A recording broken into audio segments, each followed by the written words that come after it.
APN. It is sweater season. It's autumn. My favourite season. Halloween is one of my favourite holidays, and I've just been shopping to get some costume idea things. I am really excited. We're going to a 1920s party this evening. We're hosting a Halloween party at our place in October. I'm going to be dressed up more than I'm dressed normally this month.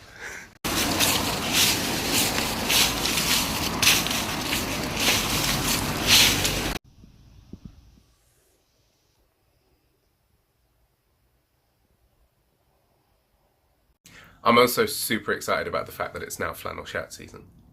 And finally we have conkers. These are horse chestnuts, and as kids we used to drill a hole in the middle, stick a bootlace through there and play a game where we would hit each other's conkers, and the person whose conker did not get destroyed was the winner. There were all sorts of tips and tricks that you might use, such as sticking them in the oven, soaking them in vinegar. Some people even would varnish them, but really it was all a game of luck.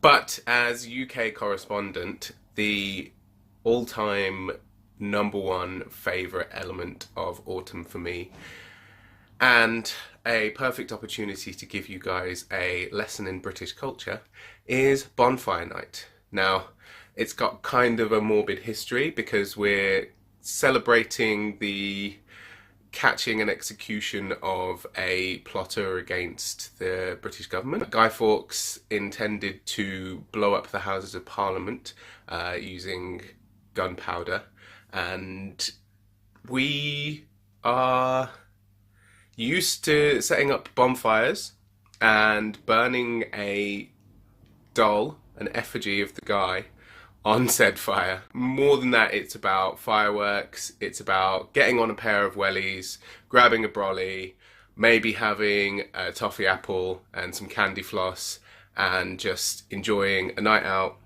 with your mates, and maybe even eating a jacket potato that was cooked wrapped in aluminium foil at the bottom of the bonfire. It's all good fun. It's about community, it's about getting together and enjoying. My nerdy pleasure this fortnight has been setting everything up for my upcoming Halloween party, getting all the decorations and planning out activities that we're going to do during the night. And my question for you guys is, are there any weird games that you used to play as kids that people from outside of your region would not necessarily understand? I think the game of conkers might be a bit of an esoteric one when you're across the pond. And with that, Kyle, I'll see you on Tuesday. The rest of you guys, peace out.